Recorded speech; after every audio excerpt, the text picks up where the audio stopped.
Hello, hello, hello. Mic test, mic test. I'm here na sa DWDD. Yeah, baby.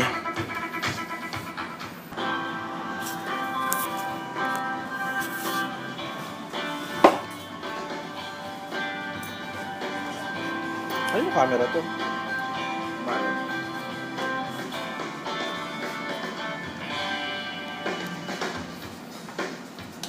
Walang internet.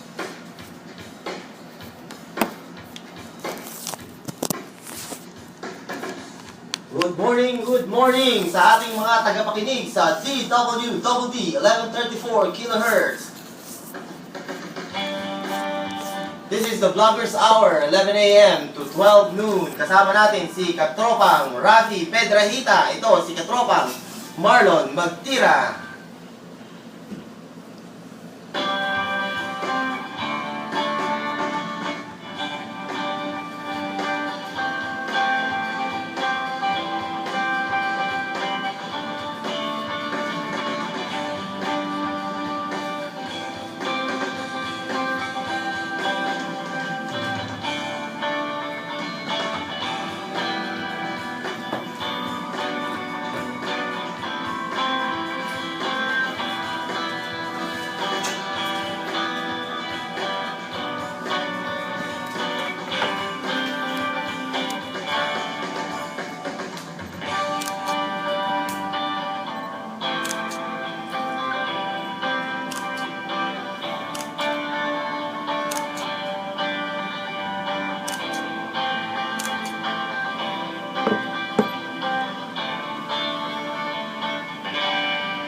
Good morning! Katropang Rafi, bumati ka muna. Good morning again mga katropa at welcome sa ating Vloggers Hour dito sa DWDD, Yes. Katropa Radio. Iba tayo. Yes, ang Vloggers Hour ay tinatapok natin sa programang ito. Ang tungkol sa blogosphere, ang mga vloggers at ang kapang mga bagay na interesado sa online world. Katropang Rafi, meron tayong bisita ngayon. Oo, bago yan, bumati muna tayo sa ating mga katropang vloggers na nakamonitor sa atin. Hindi lamang sa DWDD 1134 kHz, kundi sa live streaming na mapapakinggan at mapapanood sa dwwd.com.ph, sa aking website sa digitalspidey.com at sa techtv.ph. At ngayon may isa pang nag-live stream nito, Katropang Marlon, ang website ng ating guest sa umaga ito, sa matatagpuan ito sa asraelcoladilla.com. So ayan na, alam niyo na kung sino ang guest namin. Okay, so live streaming tayo sa dwwd.com.ph at ang ating Facebook, pwede tayong i-like ng ating mga tagapakinig sa DWDD1134. Ang hashtag natin sa Twitter ay Katropa. At nag-tweet ka na ba, Katropang Rafi? Nag-tweet na kami kanina habang papunta rito. Okay, at ang account sa Twitter ng Vloggers Hour, ay meron tayong Facebook group, di ba? Oo. Ano mo nga yun, i-announce mo nga. I-announce natin yan maya-maya, pero i-welcome na natin muna ang ating bisita sa isang oras na talakayan. Ang ating bisita ay isang veteranong vlogger ito, Katropa. Veterano, parang tawag, veterano. Veterano ito, Oo. parang kung ikaw, veteranong journalist, Katropa Marlon, itong guest natin ay veterano rin. Siya ay nag-upisa mag-vlog magmula pa noong 2003. At That's more than 10 years ago. more than Oo, lagpas 2014 pa. na, Oo, lagpas na. Kung natatandaan mo, Katropa Rapi, pinag-usapan natin bago naglumabas yung terminong vlog. Meron ng mga journals, mga Oo. diary, na hindi pa tinatawag na vlog. Baka nun, Mga live journal pa siguro to, tsaka Oo. mga Angel Fire ang platform. Oo. Alamang, nagsusulat na siya noon pa. At karamihan sa mga panahon na ginugol niya sa vlogging, Katropang Marlon, ay professional na yung ginagawa niya. Ibig kong sabihin, doon na niya kinukuha yun na yung hanap buhay niya mismo. Ayun. sige, pakilala mo na, Katropang Rafi. Mga katropa, welcome natin sa Vloggers Hour, ang ating live studio guest ngayong umaga, si Katropang Asrael Coladilla. Palakpakan! Woo! Bumati ka, katropa! Magandang umaga mga katropa. Magandang umaga Pilipinas. Ito po si Azrael Culadilla, vlogger ng azraelsmaryland.com or azraelculadilla.com. Yun, no? Welcome sa DWWD. Yun. Vloggers Hour. So, katropang Marlon, si katropang Azrael, umalis ng bahay nila. No? Napaka-ano pa, no? Kasi taga-south ito at kailangan naming makalusot sa napakalupit na traffic dahil sa EDSA.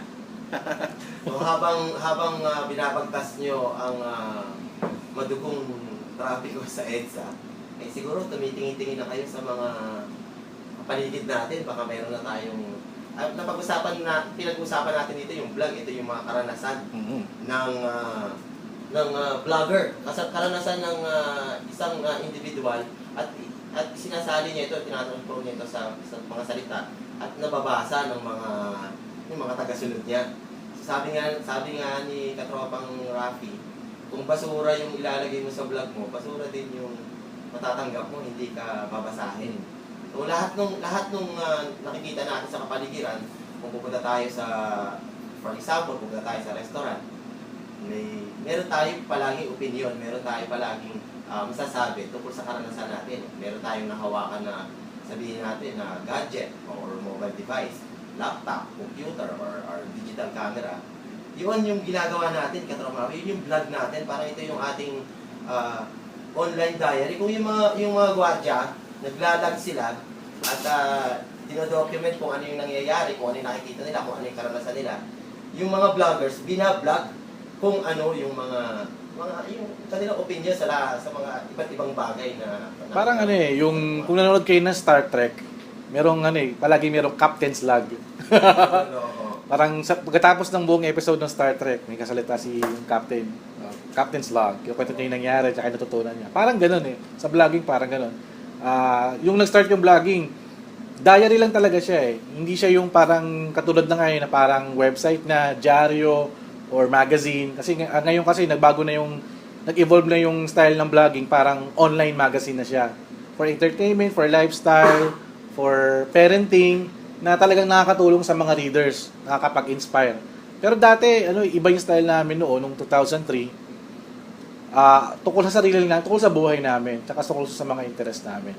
So, after a while, every year, nakaka-discover kami ng mga iba't ibang technique, iba't ibang style, hanggang sa tutunan namin na ganito pala dapat kami magsulat. Pwede naman pala kaming makipagsabayan sa mga newspaper at magazine. O dati, kung sinabi mo yung mga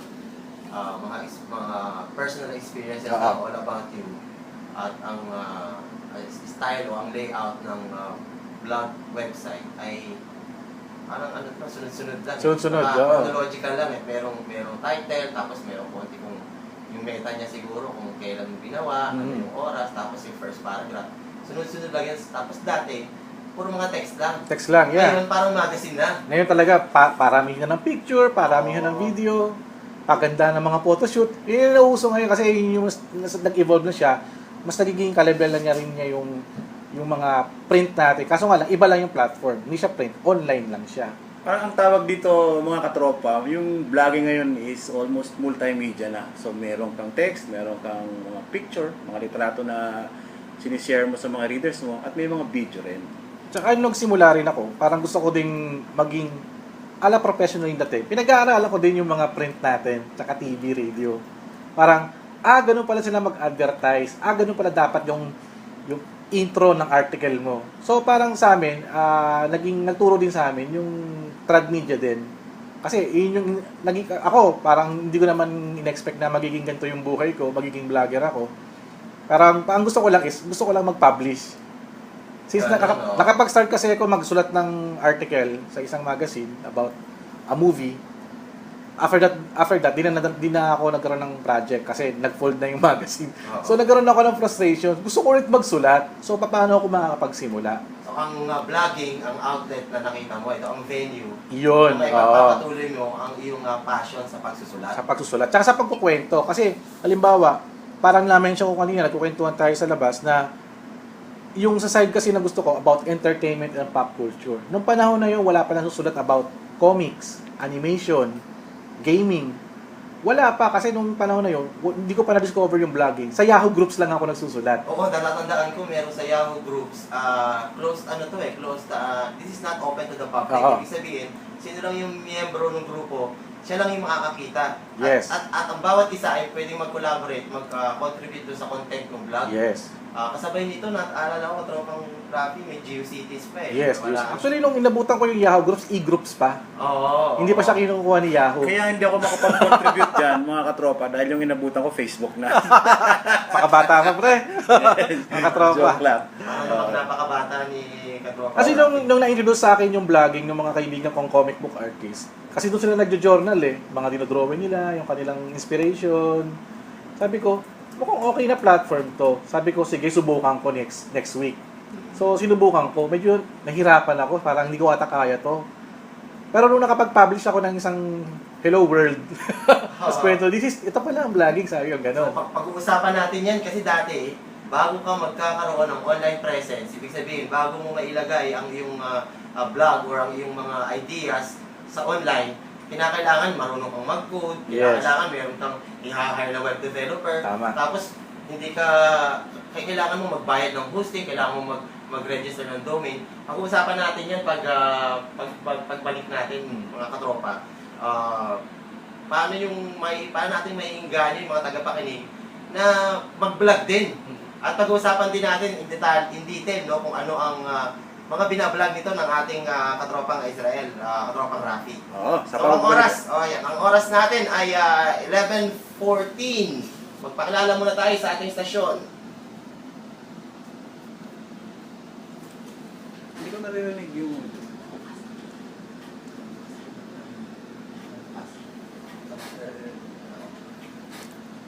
Sama. Ito, ang Katropa Radio. Iba tayo.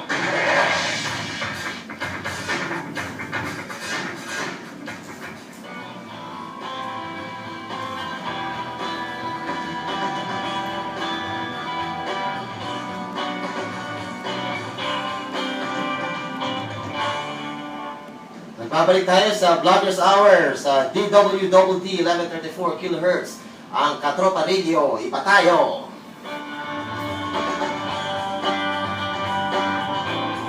Ito ang inyong katropa, si Marlon Magtira. Kasama natin si katropang Rafi Pedrahita ng digitalspidey.com.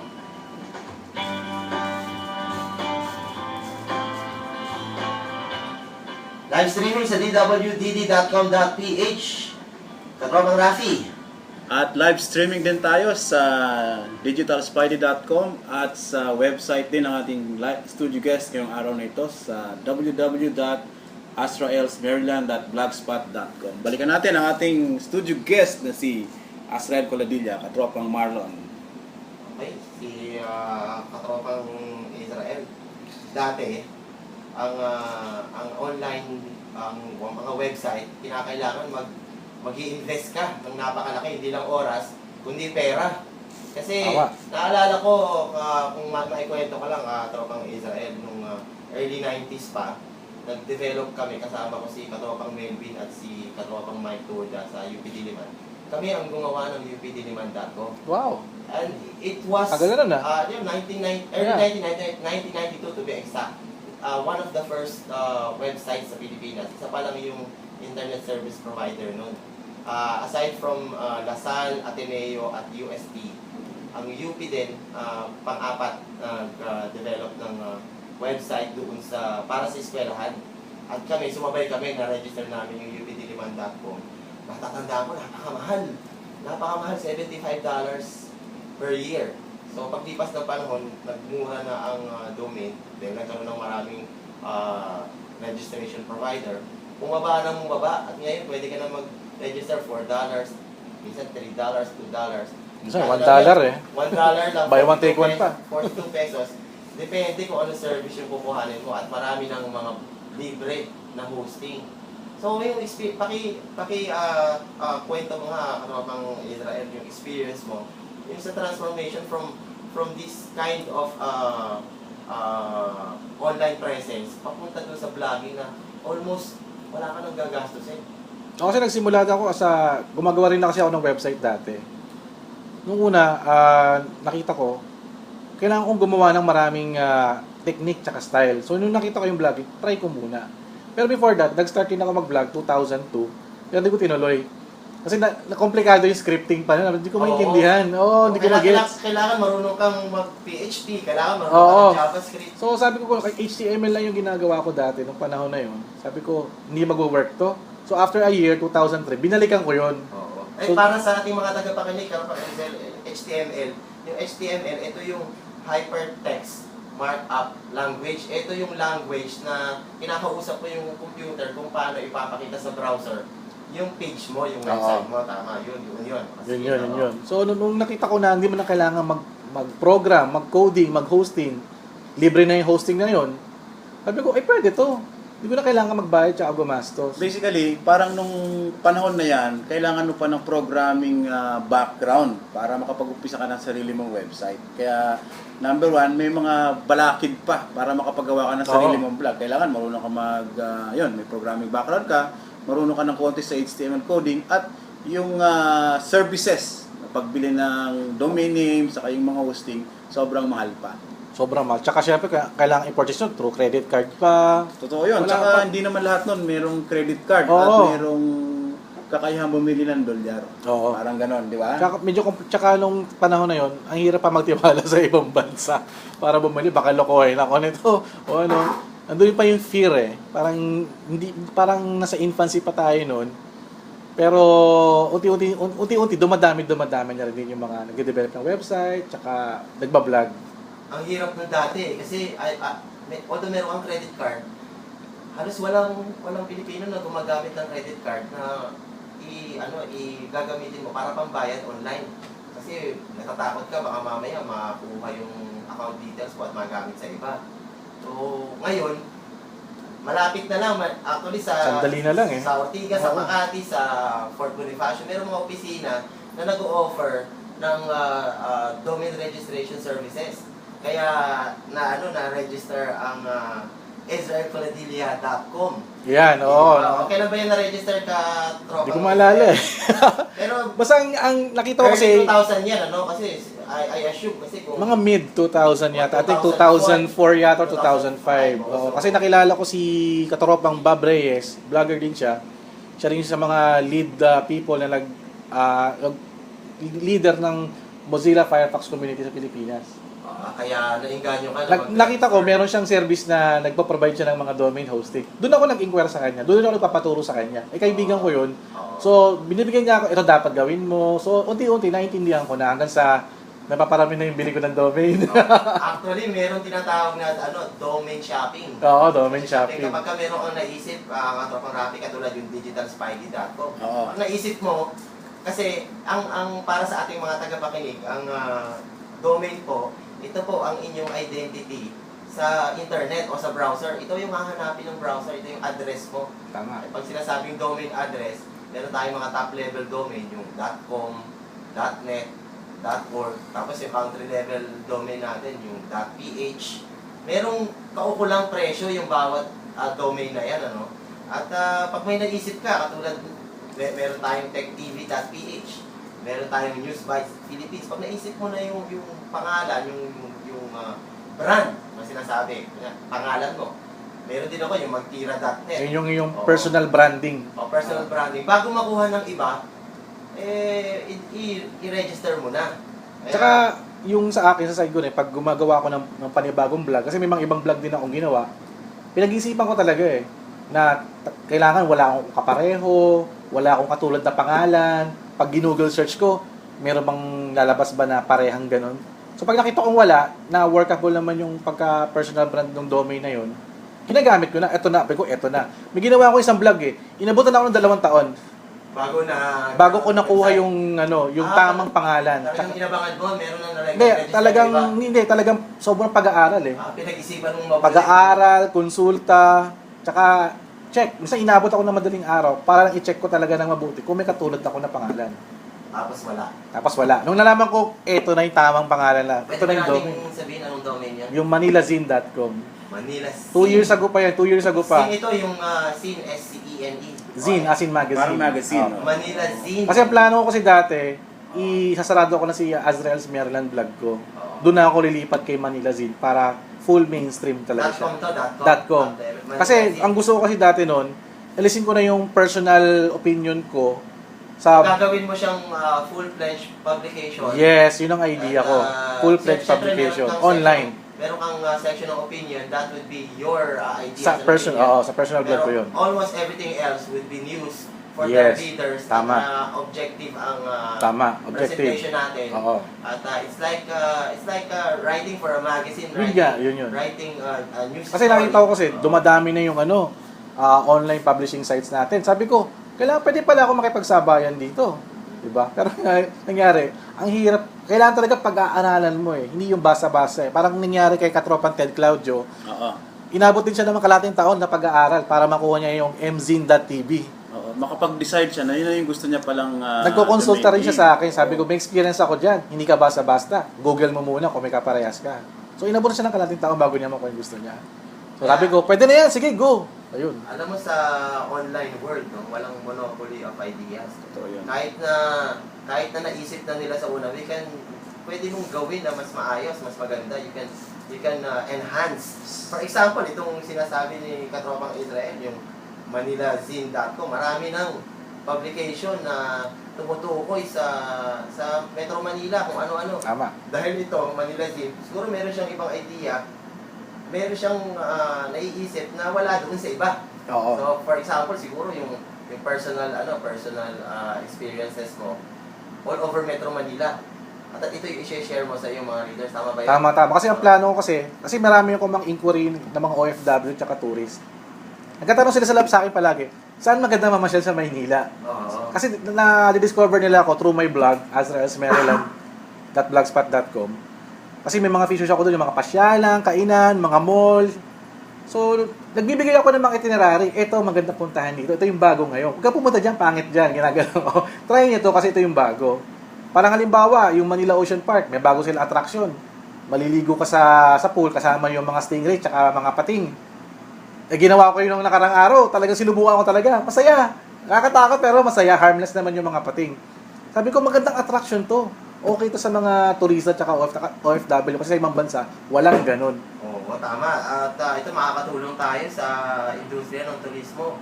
At makakatulong tayo sa mga readers natin kasi kung merong silang naiisip na gawin, bago nila gawin, pwede nila i-consult kung ano yung na-experience mo na. Kasi kami yung nag-try Kami yung unang sumabak sa testing ng pagkain, attraction. So, ikukwento ko yung experience na okay ba to? Ano ba dapat yung gawin? Ano ba hindi dapat yung gawin? Halimbawa, itong nakaraang Pasko tsaka New Year, 1 linggo kami nagstay sa Tagaytay. So, lahat nagkwento ko, ano yung mga pwedeng punta sa Tagaytay na hindi pa napupunta ng iba. Ano yung dapat kainan yun ng bago na hindi palagi binabanggit na okay dito, sige ganito.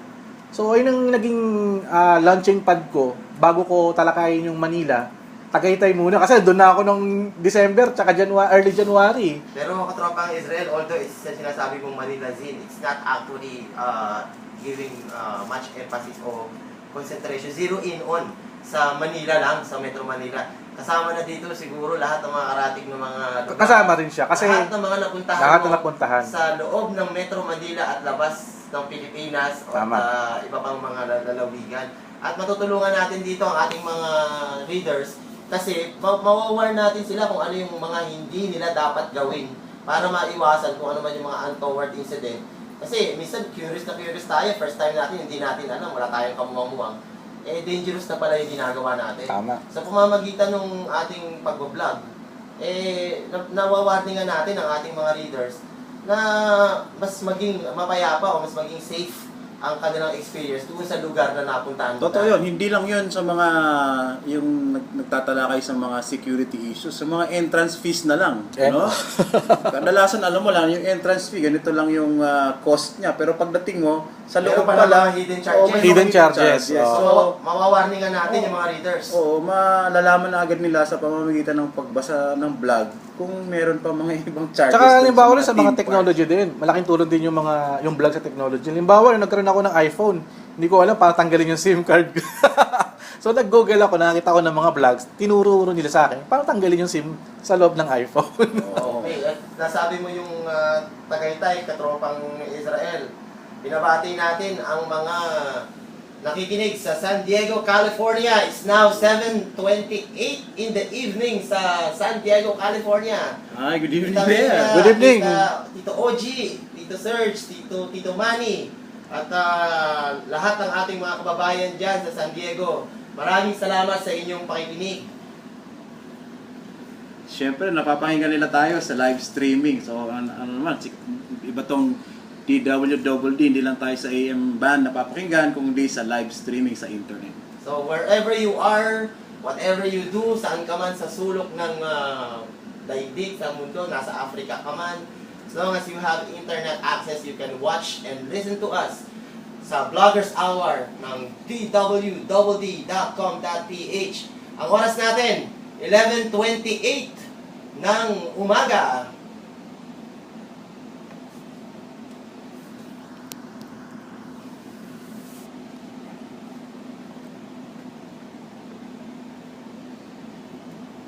Tropang Rafi, batiin natin yung mga kasama natin sa Philippine Vloggers Network. Ito na, batian portion na!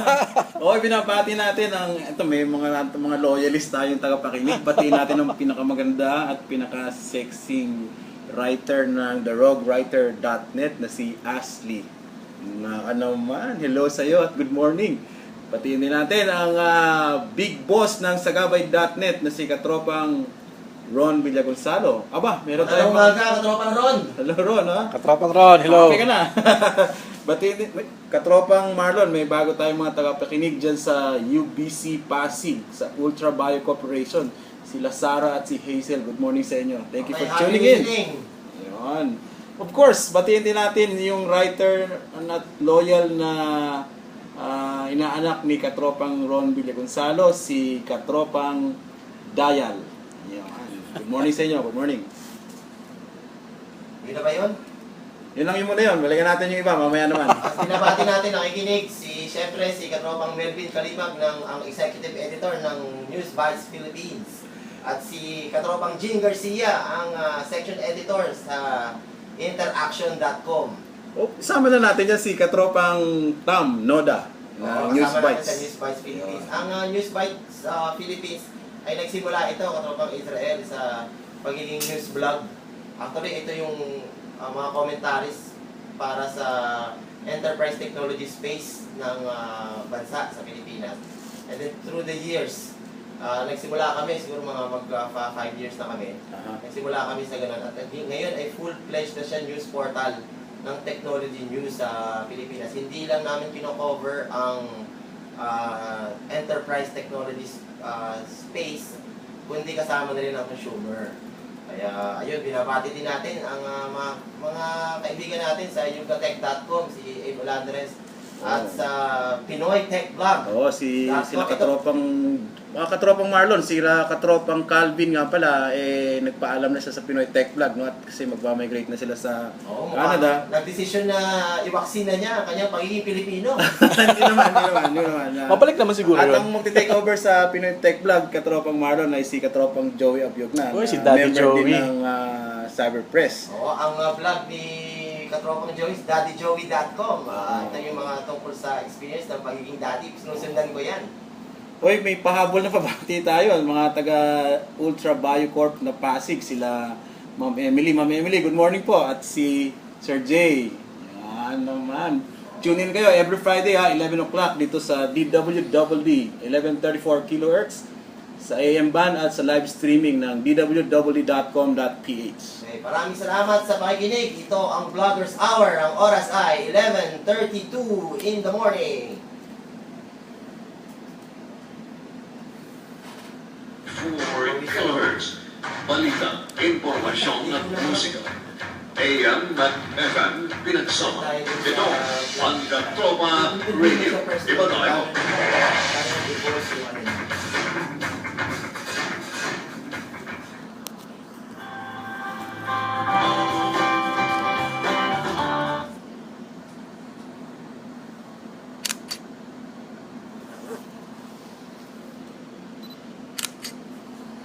Nagbabalik tayo sa Vloggers Hour. Ito si Katropang Marlon Magtira. Kasama natin si Katropang Rafi Pedrahita. At syempre, ang ating makisig na vlogger na panauhin sa araw na ito, si... Katropang Azrael Coladilla ng azraelsmaryland.blogspot.com.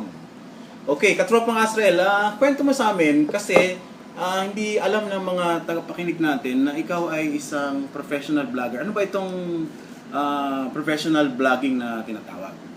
Sabihin ng professional vlogging or pro vlogging o pagiging pro vlogger, ito yung kinabubuhay mo na. Ito na yung dito ka lang kumikita. Ito na yung bread and butter Ibig mo. mo sabihin, Katropang Azrael, yung pambayad mo sa Meralco at saka pambayad mo sa tubig, dito mo kinukuha sa vlogging. Siyempre naman. Yun, napaka-interesanting pag-usapan pala ito. Hindi lang passion itong pagsusulat, hindi lang itong hobby. Hanap buhay ito. Hanap buhay. Pero, Kailangan din natin umasenso tsaka kumita. Hindi tayo pwede basa-basa na lang mabuhay na walang kinikita. Kailan ka nag-umpisang maging professional vlogger at saan mo kinukuha yung mga pambayad sa Meralco? Nagsimula yan nung nag-accept na rin ako ng direct advertiser sa vlog ko. Noong una, kumikita tayo through Google AdSense. So nagpo-provide sila ng ads and then babayaran ka by dollars. Kukunin mo na lang yung dollars sa Western Union. So after na-discover ko yung pro vlogging ng 2006. Sabi ko, meron palang ganun term na pro vlogging. Sabi ko sa sarili ko, gusto ko maging ganun. Gusto kong pagkakitaan na to kasi habang mainit pa at hanggat bago pa. Pero Katropang Azrael, bago ka naging pro vlogger, ano yung ginagawa mo? Dati ka bang empleyado o ano bang background mo? Events organizer kasi ako nung toy convention.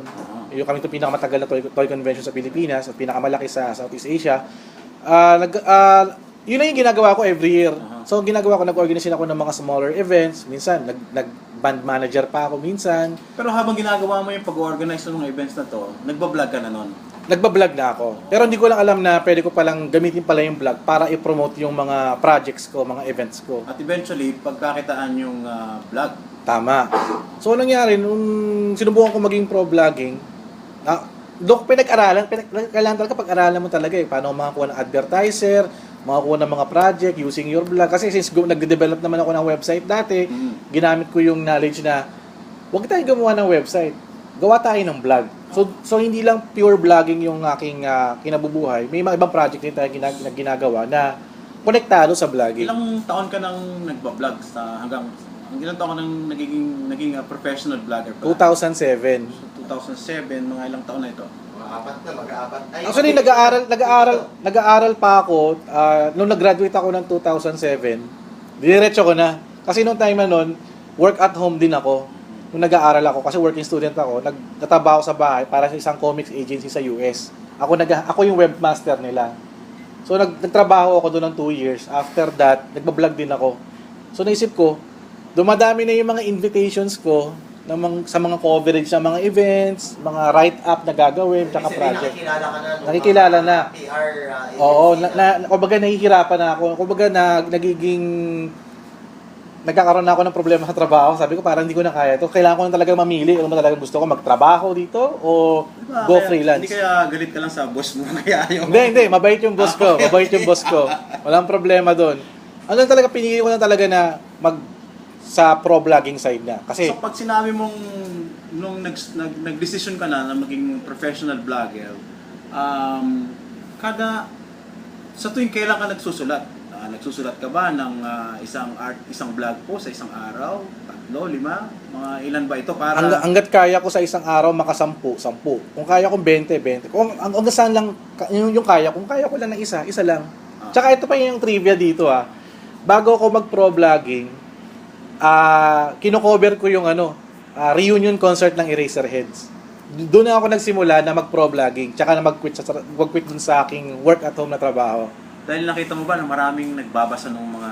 Dahil maraming nagbabasa at maraming gutom sa informasyon. Kasi nung una, rumor pa lang yung reunion concert ng Eraserhead So ginawa ko, nag-imbestiga ako. Nalaman ko yung mga sources, pinifeature ko. Pati nga yung mga news sa TV, ginagamit yung blog post namin. Di lang naman ako yung nagbablog, marami din kami. Na as a source for information about that concert. So natutuwa naman ako, nakikita ko yung vlog ko sa TV as the source. So natutuwa naman ako. After doon, dinire-diretso ko na. So hanggang ngayon, professional vlogger ka pa din at kasama rin natin si Katropang Asrel, Katropang Marlon dun sa Philippine Vloggers Network, sa PBNet, no? Isa siya sa mga senior vlogger. Black Senior. Kung sa Cyberpress, meron tayo, Council of Elders. Ito yung mga nagkakaedad na. Oo. Meron tayong senior vlogger sa Philippine Vloggers Network. Ano ba yung Philippine Vloggers Network, Katropang Rafi? Ito yung mga barkadahan lang to ng mga more or less 13 vloggers na nagko-cover ng iba-ibang beat, no? Katulad ko, ang membership ko doon, ang vlog ko nagtatakal sa mga tech at saka sa travel. Yung iba naman, katulad nila Katropang Ron Villagonzalo, ang advocacy niya yung work from home vlog niya. Ayun yung sinasabi ni Oo. Katropang Israel kanina, nag-work at home siya. Oo. Speaking of work at home, ang W8HPinas. Oo. wapinas.com ni Katropang Ron Villagonzalo. Paring Ron, maraming salamat sa pakikinig. Oo. Guest natin siya actually. Siya ang ating... Siya yung pilot. Pilot. Siya yung guest nyo sa pilot Wala ka pa episode. nun, nasa kasalukuyan. Bicol ka. Oo, nasa... Sulukuyan kang bumibiyahe, Bumibiyahe binabagtas ka mo. Nakinig ako noon. Oo.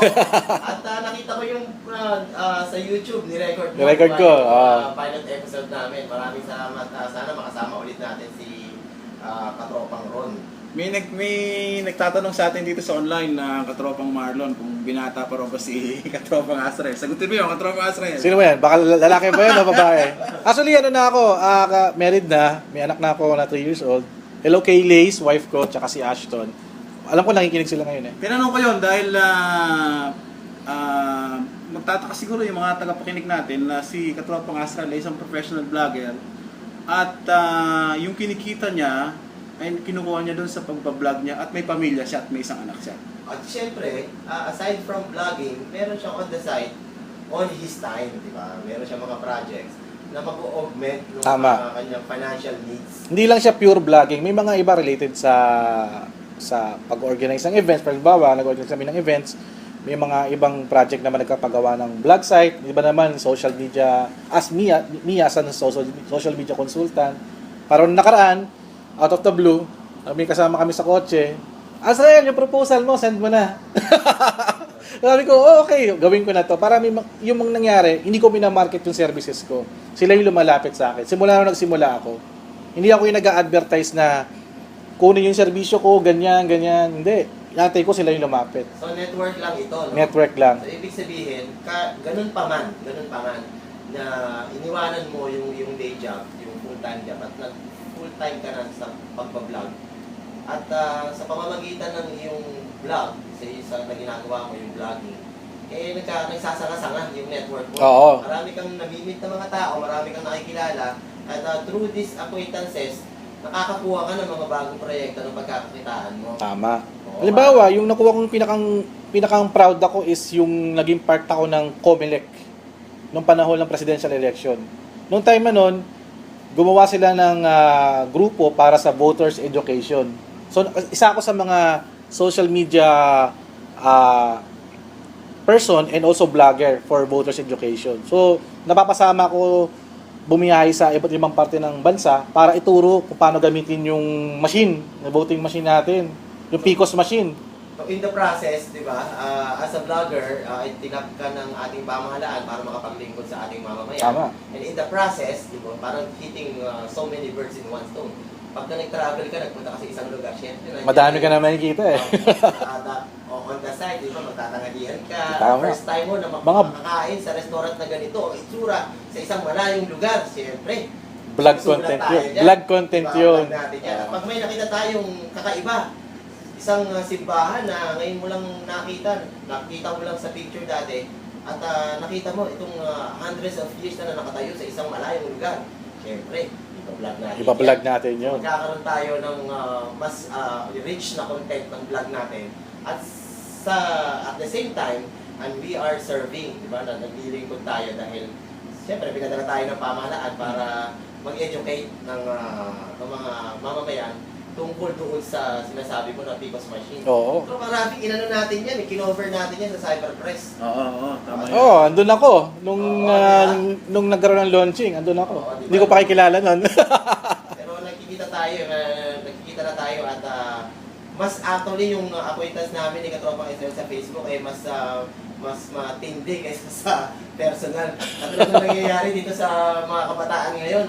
Nakaupo na lang sila sa pagising sa umaga, bago matulog sa gabi, nakadikit sa Facebook. At ang kanilang mga kausap ay nandun sa kabilang panig ng daigdig. Katanay. At hindi na nakikipag-usap sa Oo. mga kaibigan. Anti-social na. Parang lumalabas na anti-social niya. Pero katotohanan nun, mas lumalawak yung mga kaibigan nila. Kami nga ni Katropang Israel, matagal na rin kami magkaibigan sa Facebook. Pero una kami nagkita ng personal, nung 1 taon lang. No? Nung meron kaming Kabandingan. kinover na event sa Baguio.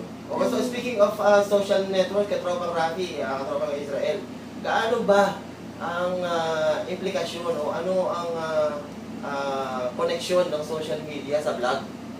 Malaking connection niya kasi pag halimbawa, gusto kong makarami ng magbabasa ng vlog ko. Nung panahon pa lang ng Friendster, ginamit ko na siya. Friendster pala? Friendster pa lang. Although kasama din yung Yahoo groups, pero hindi siya, consider naman siya a social networking site. Pero Friendster yung pinakang simula lahat eh. So ginagawa ko, pag may mga bago akong post sa vlog ko, pinopost ko rin sa parang community wall nung Friendster. Doon pa lang nakakuha na ako ng mga baguhang readership. Kasi nung una, nagsimula ako as ang reader ko lang ay kaibigan, kapamilya, katropa. So kami lang. Hanggang sa unti-unti, nagkakaroon na ako ng mga hindi kilalang tao na nagko-comment na na-appreciate nila yung ginagawa ko. Then sabi ko, gusto ko pa mas malawak yung leadership. So ginamit ko yung Friendster. Doon ako nagpo-promote na ng Ibig sabihin, blog post ko. Kapag meron kang istorya na o meron kang post na in-upload online, i-share mo yung link Oo. sa social media network, for example, Friendster, at makikita ng mga kaibigan mo, mga friends mo doon, yan, meron kang followers, sabihin natin mga 1,000, Oo. 10,000. Kahit na 5% o 10% lang ng mga nakakita ng link mo, magpunta doon sa website mo. Kahit maganda ng ano yun. Maganda. ng, Tsaka after, resulta. pagkatapos naman, no, doon pala makikilala nila ako eh. Hanggang sa magiging kaibigan mo sila, makita nila yung mga interest nila. Isa magre-request na sila eh. Napanood mo na ba yung movie na ganito? Paki-review naman. So ako naman, manonood naman ako kasi okay lang naman eh. Minsan, may bagong restaurant sa sa ganito. Okay kaya? Hindi ko pa alam. Sabi ko, hindi ko alam pero pupuntahan ko. Ayun. Ang Katropang Rafi, sabihin ko lang kasi baka naliligaw yung mga tagapakinig natin. Ang social media, ito yung mga text, video, photos na pwede mong i-share sa social network. Oo. Sa iba yung social media sa social network. Yung social network, ito yung Facebook, yung Twitter, Instagram, di ba? Yung ano pa bang mga Google Plus, Pinterest, Oo, mga ganyan, Pinterest. Google Plus. Oo, so, napakalaking bahagi ng ginagampanan ng social media network para mas makilala yung mga vlog. Speaking of vlog, Tropang Rafi, mention ko na rin to sa dwdd.com.ph is going to have vlogs.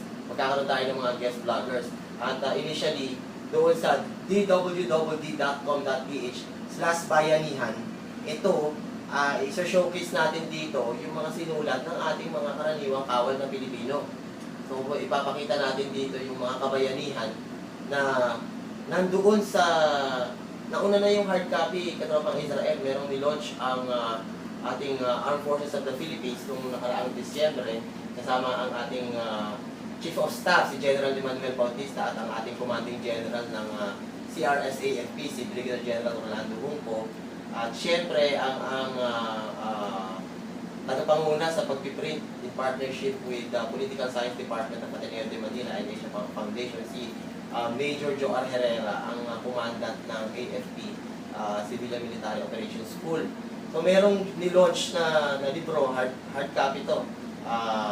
Ang tinawag na Kwentong Bayanihan, or Kwentong Bayani, tapos merong /han. So mga Ito yung mga story ng mga karaniwang kawal na hindi naman siya napapublish na eh. So, ang objective ng dwww.com.pc ito ay may ma-feature din yung mga karaniwang bagay lang na kabayanihan ng mga kawal natin sa field. So in vlog form yon. So yung initial content natin manggagaling dun sa book na ni-launch at pwedeng i-download for free ng ating Wow. mga readers sa dwww.com.ph. Yung PDF in digital format. Saan nila pwedeng i-download yung Doon ebook? sa ating link ay sana may advertise din sa mga kaibigan nating mga vloggers. Walang problema, kasi gusto ko yung tanong eh kasi Oo, yun ay gusto ko mabasa. dwww.com.ph/bayanihan. Oo, so, Malapit na yan, malapit na maging live yan, no? Oo, so Abangan natin yan. ngayong actually last week dapat pero inaayos natin yung content. Malalaman mo mula sa amin ni katropang Rafi once it goes live. Muli, ito ang Vloggers Hour sa dwww.com.ph. Kasama natin si katropang Rafi Pedrejita ng digitalspidey.com at ito si katropang Marlon Magtira. Ang oras natin 11:48.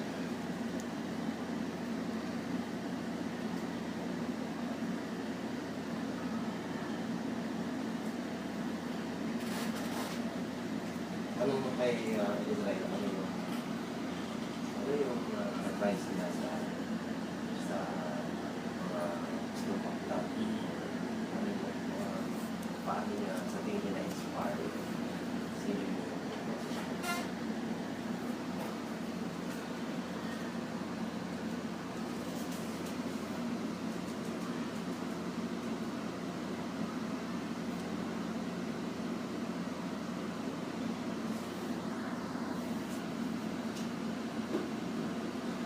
Nagbabalik tayo sa Vloggers Hour sa dwww.com.ph. Binabati natin yung kaibigan natin si Rikit, ang ating masugid na tagapakinig Oo naman. at tagasunod. Hindi Magandang lang, umaga si Rikit. at hindi lang si Sirikit, katropang Marlon. Siyempre, nakikinig din yung kanyang kasamang si Gab. Yan. Oo, minsan naiimbitahan natin ang mga katropa natin sa Confluence Asia.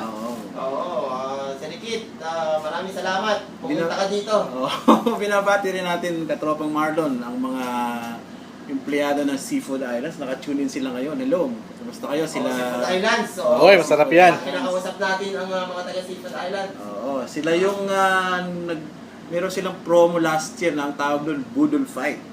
Yan. Kahapon, nagkaroon kami ng budol fight Merong dito Budol sa Fight estasyon. dito sa stasyon. So, binabati natin sila Audrey Banag at si Miss Chosa Linyega ng Seafood Islands at ng Bone and Barrel Bistro sa Lipis. Ayun. Balikan natin si katropang Azrael. Actually, katropang Marlon, ang nickname niya sa Vlogosphere is Azrael. Pero yung real name niya is Israel. Tama, no? Tama. Katropang Azrael, paano mo naman i-encourage yung mga ibang, kunyari ako, baguhan ako at tumatambay lang ako sa Facebook at gusto kong mag-vlog na katulad mo. Paano mo ito gagawin at saan ka pwedeng kontakin kung gusto namin magtanong sa'yo? Unahin ko na, kung gusto nyo ako makontak, pwede nyo akong email at azrael@gmail.com or add nyo lang ako sa Facebook, hanapin nyo ng Azrael Culadilla. Pwede tayo mag-usap doon. O kaya pwede ka nilang i-tweet. Pwede nyo lang i-tweet sa Pop Azrael. So, ang tip ko lang naman dyan, kung sa mga gusto magsimula, kailangan naman isipin nyo muna, yung kailangan handa kayo Handa kayong magsulat, handa kayong mag-edit, handa kayo tumanggap ng criticism. Kasi part yan sa pagbablog part yan sa pagsusulat Ngayon, hindi pa pwedeng nasabihan ka na pangit yung sulat mo, pangit yung gawa mo, nasasakang ka na agad, di ka na matutulog. Kailangan tuloy-tuloy tayo. Kung kailangan natin mag-improve, gawin natin. Tsaka mag-aral tayo. Hindi pwede yung ningas kugon. Tama. Parang nakita lang nila, yan dahil palang nagbablog, parang mag-vlog na rin kaya ako. Kailangan, medyo seryoso ba sila? Seryoso. Kailangan seryosohin to. Tsaka kailangan may direksyon ka Kung magsusulat ka about food, travel, technology, fashion, or public service, or parang for social change, pwede. Pero kailangan doon, parang sa professionalism din sa paggawa rin ng mga magazine, may content plan.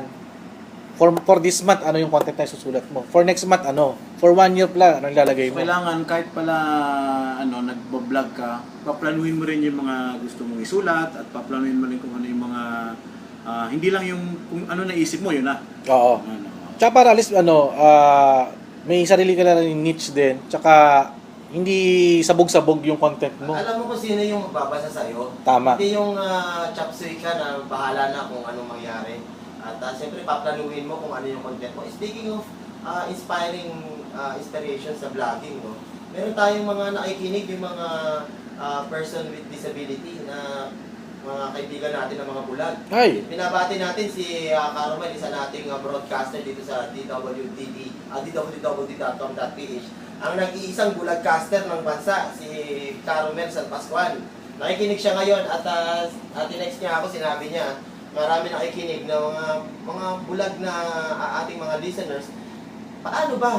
Ang vlogging ba para lang sa mga nakakakita? Actually, katropang diba? Marlon, na-meet ko yan si katropang natin. Romel, Oo, yeah. katropang Romel. At actually, na mga ako na, pati siya, interesado rin siyang mag-vlog. Sabi niya, minsan nga, turuan mo akong mag-vlog. So, ang vlogging kasi, hindi lang to yung text na babasahin mo, pwede kang maglagay ng podcast, di ba? Pwede kang yung audio i-upload mo, pwede rin naman yung video, at pwede rin syempre yung mga pictures. So, katropang Israel, pwede to, hindi lang para sa mga nakakakita, Actually, para din sa mga bulag. kukwento ko, may nakilala na ako ng isang vlogger. Bulag siya. Nakilala ko siya dun sa isang sa Atrieve Foundation. Kumbaga, meron silang machine sa computer na pag pinindot mo nagsasalita. So, naririnig na yung letra. Oo, So, hindi lang yun. Nagpo-post pa siya sa, nung panahon pa ng Multiply, nagpo-post siya sa Multiply. Nag-upload siya ng video sa YouTube. Nag-i-email kami. Sabi ko, bulag to, nag-i-email. Ang galing. Tapos hindi lang yun sa mga PW nating mga kaibigan. May mga kilala rin ako na PWD na nagsusulat. Na nagbablog. Kamukha si Kat Iraz, forgot her apelyido. Talagang may problema yung sa brain niya. So, hindi na siya nakakalakad, tsaka hindi na siya nakakapagsalita ng maayos. Pero nakakapagsulat siya. Tsaka hindi lang yun, nakasama din ako sa grupo ng PWD Philippines. magandang inspirasyon yan para sa ating mga Very interesting katropang merong disability. Actually, ma-mention ko lang na yung mga anyway, may mga usong-uso yung smartphone, di ba? May mga app sa smartphone na makakatulong doon sa mga kapatid nating may mga kapansanan sa mga persons with disability. Katulad si katropang si bulagcaster natin. Si Carmel. Oo. Alam mo, bulag siya pero katropa, malalaman niya kung anong kulay ng suot mo ngayon. Galing Dahil meron siyang application na ginagamit at sinasabihin niya lang yung app na Yan, binuko mo si Carmel. tingnan mo Nagugulat ka, paano mo nalaman? nung nandito ako, sabi niya, pula yung t-shirt mo, no? Aba, sabi ko, paano niya nalaman pala? Sabi ko sa kanya, katropang Romel, hindi ako naniniwalang bulag ka. Pero bulag si Katropang. Ngayon pa man, magandang project natin ito, Katropang Rafi, kung matutulungan natin si Katropang Romel at yung mga kasama niya na mag-put up ng vlog. Oo, so isa sa aim natin sa programang ito, hindi lamang ipamahagi sa ating mga tagapakinig kung ang mga bagay-bagay sa internet at mga vloggers at blogosphere. Gagawa din tayo ng paraan para matulungan natin yung ating mga katropa na mag-put up ng kanilang vlog. At syempre, mga kasama natin sa DWDD at ang mga broadcaster ay sisikapin natin na ang bawat programa ay may document natin in perpetuity na to para hanggat may internet, yung mga diskusyon, yung mga napag-usapan sa bawat programa, somehow mailagay natin sa dwd.com.ph in blog form. Yan. Bilis ng oras, Katropang Rafi. It's now 11:56. Ang bilis na. Bigyan natin ng oras si Katropang Israel para sa ating mga tagapakinig at ano ba yung hinaharap ng ating vlogging sa ang iyong vlogging space, anong mangyayari sa hinaharap, ano ang inaasahan natin? Para sa akin ba o sa lahat na? Para sa iyo at mo na. Siguro para sa akin yung plano ko, yung talagang i-establish pa ng mabuti yung vlog ko at saka gumawa pa ng sangkaterbang magkakaibang topic. Para hindi lang tungkol sa sarili ko, tungkol na rin din sa ibang topic na hindi ko pa na-cover. For halimbawa, last year nag-food ako tsaka travel na hindi ko naman usually ginagawa. Pero ngayon, parang gusto ko siyang idagdag sa vlog ko. Parang nagkaroon na rin ako ng idea na gumawa ng separate vlog website para sa mga topic na yun. Pero sabi ko, for personal na lang talaga, sa vlog ko lang talaga ito ilalagay. Incorporate mo lang din siya dun sa yung current vlog na Asrael. Yes, Blogspot lang. Ang bawal sa manilazin.com naman, may writer naman ako, si John Bautista. Tine-training ko siya. Siya yung nag-aasikaso doon para susunod na na panahon. Siya na yung head na ng manilazin.com. Okay, mga katropa, meron muna tayong pasok na balita galing kay katropang Edwin, ang showbiz naman ito. Sige, katropang Edwin, pasok!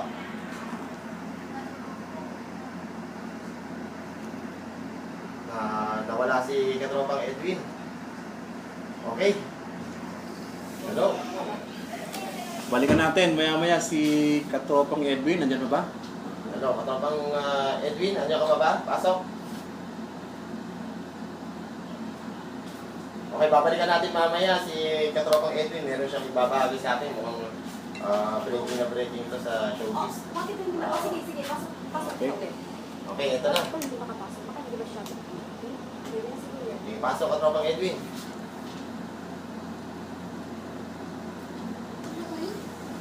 Okay, babalikan natin. Andyan. Okay lang. Ayan, okay na. Sige, katropang Edwin.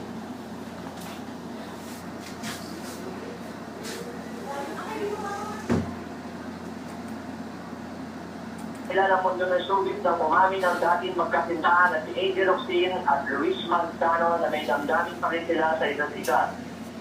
Sa magkaliwalay na panayam ng ABS-CBN News, sinabi ni Angel at ni Luis na sana ay may pagkakataon pa silang magkabalikan. Ngunit aminado ang dalawa na marami pa silang dapat pag-usapan tungkol sa kanilang nakaraan. Patatandaang si Angel ay kagagaling lang sa kanyang relasyon sa football star na si Piliang Aspan. Samantalang huling nobya naman ni Luis ay ang actress na si Jeneline Mercado.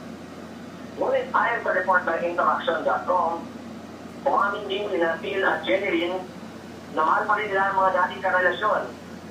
Wala pa raw nililigaw muli si Phil, samantalang hindi rin daw muna napapaligaw si Jeneline. Ganun pa man, hindi sila umaasa pagkapagbalikan sa mga dating kasintahan. Pare-pareho single ngayon sina Angel, Luis, Phil at Jeneline. Ngunit kung susuling mabuti, matatawag na complicated ang kanilang mga status. Ito ang inyong katrabayan para sa DWWD. Iba tayo. Maraming salamat, katropang Edwin. Ito showbiz sa katropang Rafi, no?